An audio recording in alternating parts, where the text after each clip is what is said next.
Hi guys, Sean Reddy, Keller Williams Reddy Group, Denver, Colorado, and today I'm bringing you part one of what's going to be a 12-part series on how to sell your home by yourself. So this is a for sale by owner masterclass, so to speak, broken out into 12 videos. So the first topic that we're going to discuss today, and these are step-by-step in linear order on how you want to go about selling your home yourself. Number one, you want to price your home accurately.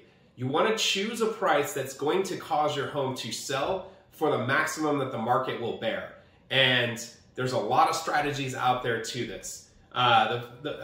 According to the National Association of Realtors, 17% of people who have gone for sale by owner said pricing their home was the most difficult task. And I want to go through these strategies alongside with you. So, few things that you want to research when choosing the price that you're going to launch your home at. Number one, of course, what are homes selling for in your neighborhood? So as a real estate agent, we have the access to the multiple listing service. We can pull comps pretty quickly. Happy to provide a market report for anybody who's considering selling by owner. No charge, no obligation, of course. If you choose to do this research on your own, you're going to want to go to the consumer sites that are out there like Zillow or Realtor.com or Trulia and just get a gauge of what homes are selling for in the area. There's some other factors in there. How long did they take to sell? Did they have to reduce their price? Did they sell for over or under their asking price? Those are some things that you're going to want to research. Second thing you're going to want to look at is the ROI of any improvements or renovations that you have made over time. So basically, if you're in a neighborhood that, some homes are updated, some homes are not updated, what's the average gap between the updated homes and non-updated homes, and where do you fall on that spectrum? Is yours heavily updated? Does it need a complete renovation? Is it somewhere in the middle? And where does that line up with the comps, so to speak, in your neighborhood? Third thing you want to research is price over time. What are the trend lines of prices over time? This being late September of 2021, we've seen price gains of 15 to 20% depending on the neighborhood over the last 12 months. Of course, that number is unsustainable. We're not likely to see that for the next 12 to 24 months yet. Research what those price trend lines have looked like over time so that you can maybe go back and reverse engineer from where you started, where you bought your home, and factor in year over year over year over year price appreciation to get an idea of what your home might be worth. Now, there's strategies to pricing. Number one, you have to understand that your list price does not determine your selling price. Buyers are not going to necessarily care what your list price is when it comes to what they choose to offer. They're going to care what values in the neighborhood are. They're also going to care if they're in competition, what their competition is likely offering as well. So the three strategies are, number one, the old school mentality of let's pick a price up here, let's assume buyers are going to come in here, and let's build a buffer and find some room in between where we ultimately want to land. Now, I can understand for those who haven't sold a home in a long time, in today's internet-driven real estate market, that might be the go-to strategy. Yet, with your first showing always being online before somebody comes in person, that strategy is no longer as effective. Number one, we have the most savvy buying population that we've ever had.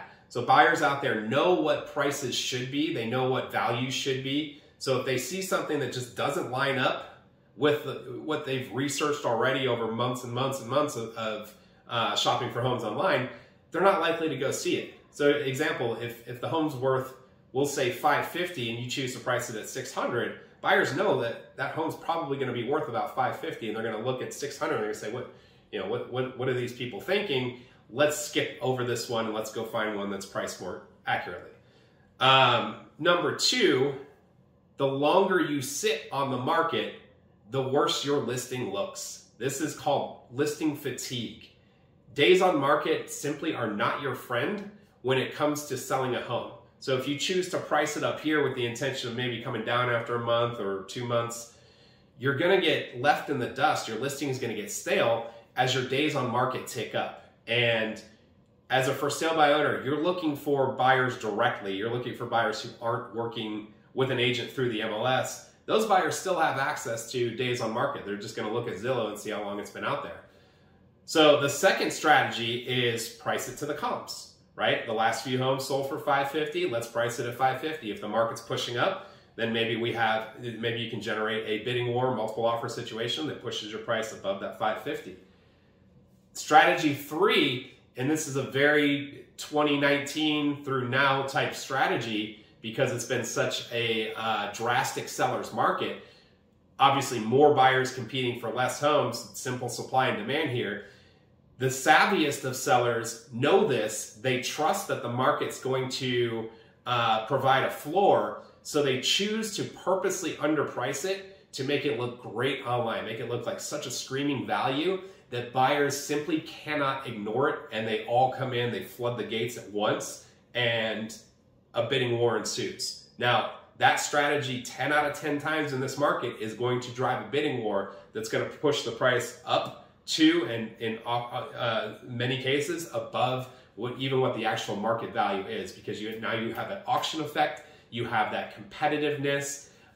There's a saying that says logic makes you think, emotion makes you act. So as a buyer, you logically see a home that looks like a great deal, you get in it, you get tied to it emotionally, and then you act and you want to win it. So you do whatever it takes to win it, which is often coming up well over asking price and even over what is, logical market value.